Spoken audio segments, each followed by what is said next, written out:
कस्तूरबा गांधी मार्ग पर अपनी मीटिंग खत्म करके केशव वर्मा ऑफिस बिल्डिंग से बाहर आया। उसे जोरों से भूख लगी थी।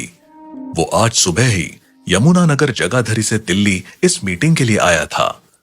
जब भी केशव वर्मा दिल्ली आता था, वो हमेशा कनॉट प्लेस के एक रेस्टोरेंट में लंच करता और वापस जगाधरी के लिए रवाना हो जाता था।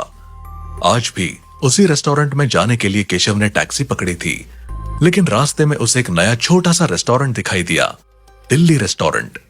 उस रेस्टोरेंट का आउटलुक केशव को बहुत अच्छा लगा। उसने टैक्सी वहीं छोड़ दी और दिल्ली रेस्टोरेंट में गया। जैसे ही दरवाजा खोलकर केशव अंदर आया, उसके कदम हैरानी से वहीं जम गए। उसे यकीन नहीं हो रहा था जो उसकी आंखें उसे दिखा रही थी। बाहर से दिखने वाला छोटा रेस्टोरेंट अंदर से फुटबॉल के मैदान जितना बड़ा था। सारी टेबल्स फुल थी। लोग बातें करते हुए फूड एंजॉय कर रहे थे। केशव हैरान फटी नजरों से देख रहा था कि वहां मैनेजर आया और बोला, हेलो मिस्टर केशव, प्लीज आप इधर आइए, आपकी टेबल यहाँ रिजर्व्ड है।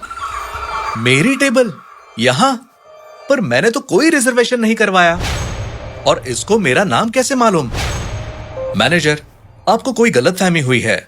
मैं तो यहाँ से पास हो रहा था। नया रेस्टोरेंट देखकर फूड ट्राई करने आ गया हूँ। मैनेजर ने तुरंत अपने टैब की स्क्रीन केशव को दिखाई और बोला, ये देखिए हमारा बुकिंग पेज, ये आपका नाम, फोटो और ये यूपीआई आईडी जिससे आपने रिजर्वेशन का पेमेंट भी किया था। और देखिए नोट में आपने मेंशन किया है कि आप यमुनानगर जगाधरी से आ रहे हैं और कस्तूरबा गांधी मार्ग पर मीटिंग करने के बाद लंच करने यहाँ आएंगे। केशव का दिमाग चकरा गया। सब कुछ सही था, लेकिन उसने तो ये सब किया ही नहीं। फिर कैसे हो गया? केशव को कुछ समझ नहीं आया और वो मैनेजर के पीछे चलता चला गया और लगभग 1 किलोमीटर चलने के बाद मैनेजर ने उसे एक टेबल पर बिठा दिया जिस पर उसी के नाम का रिजर्वेशन लगा हुआ था। केशव को समझ नहीं आ रहा था कि ये हो क्या रहा था। इतना बड़ा और लंबा रेस्टोरेंट तो हो ही नहीं सकता, और वो भी दिल्ली के इस इलाके में होना तो नेक्स्ट टू इम्पॉसिबल था। वेटर आया और मेनू सामने रख दिया। केशव ने नजर दौड़ाई। रेट लिस्ट नॉर्मल थी। केशव ने तंदूरी चिकन और नान का ऑर्डर दिया और अपने मोबाइल पर बिजी हो गया। तभी उसने देखा एक अजीब सी शांति चारों ओर छा गई थी। लोगों की बातों का शोरगुल एकदम से गायब हो गया था। केशव ने आसपास देखा तो हैरान रह गया। सारे लोग उसे घूरे जा रहे थे। सबने खाना पीना बंद कर दिया था। बस एक टक केशव को घूरे जा रहे थे। ये देख केशव को बेचैनी होने लगी। ये लोग पागल हो गए हैं क्या? मुझे ऐसे घूर क्यों रहे हैं? अपने प्लेट से खाते क्यों नहीं हैं? केशव की इच्छा हुई कि वो चीखे, चिल्लाए इन लोगों पर, लेकिन केशव ने खुद पर काबू किया और इशारे से मैनेजर को बुलाकर नाराजगी जताते हुए बोला, What the hell is going on? I didn't get you, sir. ये रेस्टोरेंट है या पागल खाना? ये लोग पागलों की तरह मुझे क्यों घूरे जा रहे हैं? कौन लोग सर? अरे ये जो रेस्टोरेंट में बैठे हैं, ये अपना लंच क्यों नहीं कर रहे? मुझे क्यों घूर रहे हैं? पर सर इस समय आप हमारे इकलौते कस्टमर हैं। पूरा रेस्टोरेंट खाली है। ये सुनकर केशव ने देखा तो डर से चीख पड़ा। उसके पसीने छूटने लगे। सच में वो पूरे रेस्टोरेंट में अकेला बैठा था। फुटबॉल ग्राउंड साइज के रेस्टोरेंट में सिर्फ अब वो था। ऐसा कैसे हो सकता है? अभी तो पूरा रेस्टोरेंट फुल था। कुछ तो गड़बड़ है यहाँ। केशव की घबराई हालत देखकर मैनेजर ने पूछा, are you okay mister Keshav? मुझे वॉशरूम जाना है। केशव किसी तरह यहाँ से जाना चाहता था। सर वॉशरूम उस साइड में है। तुरंत केशव उठा और उस ओर गया। केशव चलता गया और चलता चला गया, लेकिन वॉशरूम नहीं आया। केशव ने अपनी स्मार्ट वॉच को देखा तो हैरान रह गया। वो 2 किलोमीटर दूर आ गया था और वॉशरूम कहीं नहीं था। तभी उसकी नजर वॉशरूम के दरवाजे पर पड़ी और दौड़कर केशव वॉशरूम में घुस गया। वॉशरूम में चारों ओर नजर दौड़ाई, सब कुछ नॉर्मल था। वॉशरूम खाली था। सिर्फ मेंटेनेंस करने वाला था जो फर्श साफ कर रहा था। केशव रिलैक्स हुआ और दौड़कर सीधा वॉश बेसिन के पास आया और अपने चेहरे पर ढेर सारा पानी मारा। उसे उम्मीद थी वो किसी सपने में था और पानी के झपकों से उसकी नींद खुल जाएगी, लेकिन ऐसा कुछ नहीं हुआ। मगर पानी के इफेक्ट से केशव रिलैक्स हो गया और उसका दिमाग चलने लगा। अब वो यहां से किसी तरह भाग जाना चाहता था। तभी सफाई करता बंदा उसके करीब आया तो उसका चेहरा देखकर केशव चीख पड़ा। वो सफाई कर रहा शख्स और कोई नहीं, वो खुद था। वो खुद को खुद के सामने सफाई करते देख रहा था। ऐसा कैसे हो सकता है? कहीं ये मेरी आत्मा तो नहीं? केशव ने खुद को जोर से चाटा मारा। उस दर्द का एहसास हुआ। मतलब मैं मरा नहीं, जिंदा हूं। तो फिर ये कौन है? ए भाई, कौन हो तुम? मेरा नाम केशव वर्मा है। मैं यमुनानगर जगाधरी का रहने वाला हूँ। ये सुनकर केशव चीखा और घबरा कर बाहर भागा। बाहर निकलते ही वो हैरान खड़ा रह गया। वो रेस्टोरेंट में खड़ा था। इतनी जल्दी रेस्टोरेंट में कैसे आ गया? वो तो 2 किलोमीटर दूर था। केशव ने रेस्टोरेंट को देखा तो चीख निकल गई। अब रेस्टोरेंट की साइज छोटी थी। कुछ टेबल्स भरे थे। केशव उल्लू की तरह देख रहा था। उसे समझ नहीं आ रहा था कि यहाँ हो क्या रहा था। केशव आगे बढ़ा और अपनी टेबल पर बैठने लगा तो मैनेजर दौड़ते हुए आया और बोला, एक्सक्यूज मी सर, ये टेबल ऑलरेडी रिजर्व्ड है। हाँ, इसीलिए तो यहाँ बैठ रहा हूँ। मेरा नाम तो रिजर्व्ड है। सॉरी सर, ये table single customer miss Neha Rajput के लिए रिजर्व्ड है। And I am sure sir, ना तो आप मिस है और ना ही आपका नाम नेहा राजपूत होगा।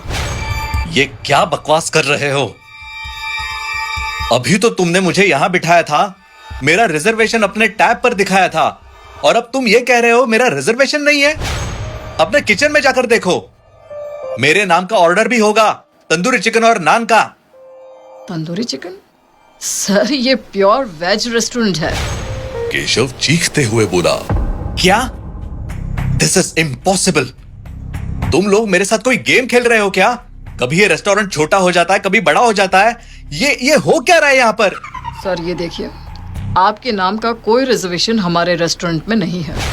कहते हुए मैनेजर ने टैब दिखाई और कहा, पर एक टेबल अभी खाली है। आप यहाँ हमारा फूड और सर्विस एंजॉय कर सकते हैं। जी नहीं, अब मुझे यहाँ से जाना है। यहाँ की गोलमाल में उलझना नहीं है। कहकर केशव जाने लगा तो मैनेजर ने सामने आकर उसका रास्ता रोक लिया। सॉरी सर, आप बिना खाए यहाँ से नहीं जा सकते। अरे, जबरदस्ती है क्या? मुझे नहीं खाना, मैं जा रहा हूं। मैनेजर ने कसकर केशव का हाथ पकड़कर रोक लिया और बोला, सर, ये हमारे रेस्टोरेंट की पॉलिसी है। हम यहाँ बिना खाए कस्टमर को नहीं जाने देते। छोड़िए मेरा हाथ। मेरे पास पैसे नहीं है देने के लिए, तो मैं कैसे खाऊं? सर, पैसा वसूलने के दूसरे तरीके भी है हमारे पास, पर बिना खाए हम आपको नहीं जाने दे सकते। This is final. केशव ने झटके से अपना हाथ छुड़वाया। रोकने की कोशिश की तो जेल में डलवा दूंगा तुम सबको। दिल्ली का नहीं हूं तो ये मत समझना तुम दिल्ली वाले मेरा कुछ भी कर दोगे। गुस्से में भरा केशव जाने लगा। दरवाजे पर 2 तगड़े बाउंसर आकर खड़े हो गए। ये देखकर केशव वहां बैठे लोगों से बोला, देख रहे हो आप सब किस तरह ये गुंडागर्दी हो रही है यहाँ। ये देख एक कस्टमर बोला, तुम यहाँ लंच करने आए हो तो लंच करो ना, गुंडागर्दी तो तुम कर रहे हो। तभी दोनों बाउंसर्स ने केशव को दोनों ओर से पकड़ा और घसीटकर एक टेबल की ओर ले जाने लगे। केशव चीखने लगा, हाथ पैर मारने लगा, लेकिन सभी लोग अपने खाने में बिजी थे। वो लोग यूं रिएक्ट कर रहे थे जैसे वहां केशव हो ही ना। दोनों बाउंसर्स ने केशव को एक टेबल पर बैठा दिया और दोनों वहीं खड़े हो गए। वेटर ने मेन्यू कार्ड रखा और ऑर्डर लेने के लिए आदर के साथ खड़ा हो गया। हार कर केशव ने मेन्यू कार्ड उठाया और ऑर्डर करने के लिए देखने लगा तो चीख पड़ा, 1 रोटी 1 लाख रुपए की? ये क्या पागलपन है? इतना पैसा नहीं है मेरे पास देने को। तब मैनेजर आया और बोला, सर, आप बिल की टेंशन ना लें, आप तो सिर्फ फूड एंजॉय कीजिए, बाकी हम देख लेंगे। क्या देख लेंगे? इतना पैसा भी तो होना चाहिए मेरे पास देने को। देखो प्लीज, मुझे यहां से जाने दो। मैं कोई इशू क्रिएट नहीं करना चाहता हूं। आप नहीं खाएंगे तो इश्यू क्रिएट होगा सर, इसलिए आप खाइए और सिर्फ खाइए। वेटर, हमारे पास आज जो भी डिश बनी है उसकी एक एक प्लेट सर के लिए ले आओ। सर, आज हमारे रेस्टोरेंट की सारी डिश टेस्ट करेंगे। मैनेजर की बात सुनते ही वेटर किचन में गया और वहां से सारी डिशेस की एक एक प्लेट लाकर केशव के सामने रखना शुरू कर दिया। मरता क्या न करता, केशव ने खाना शुरू कर दिया। थोड़ी देर में उसका पेट भर गया, लेकिन टेबल पर अभी भी खाने की भरी प्लेट्स रखी थी। जितना खा सकता था मैंने खा लिया। अब मैं और नहीं खा पाऊंगा, मर जाऊंगा मैं। सर, हमारे रेस्टोरेंट में झूठा छोड़ने पर पाबंदी है, इसलिए आपको सब फिनिश करना ही पड़ेगा। लेकिन मैं आपकी सिचुएशन समझ पा रहा हूँ, इसलिए आपको खिलाने में हमारे दोनों बाउंसर्स आपकी मदद करेंगे। अब एक बाउंसर ने केशव को पकड़ा और दूसरे ने जबरदस्ती मुंह में ठूसना शुरू कर दिया। केशव अब उल्टियां करने लग गया था, लेकिन वो दोनों रुके नहीं और केशव के मुंह में खाना ठूसते ही चले गए। थोड़ी देर बाद अपनी ही उल्टी में केशव निढाल पड़ा रहा। वेटर बिल लाया और केशव के सामने रख दिया। केशव ने बिल देखा और वो रोने लगा। 10 करोड़ का बिल? मैंने पहले ही कहा था मेरे पास पैसा नहीं है। 10 करोड़ कहां से चुकाऊंगा? वो हम वसूल लेंगे। मैनेजर ने कहा तो केशव चीख पड़ा और बोला, देखो, मैं एक बात बताता हूं तुमको, यहां किसी शैतानी ताकत का साया है, इसीलिए तुम लोग ऐसी हरकतें कर रहे हो। देखो, मैं एक अच्छे तांत्रिक को जानता हूं, वो यहां से शैतानी रूह को निकाल भगाएगा। ये सुनकर मैनेजर बोला, हमें पता है, हम सब पसिस्ट हैं।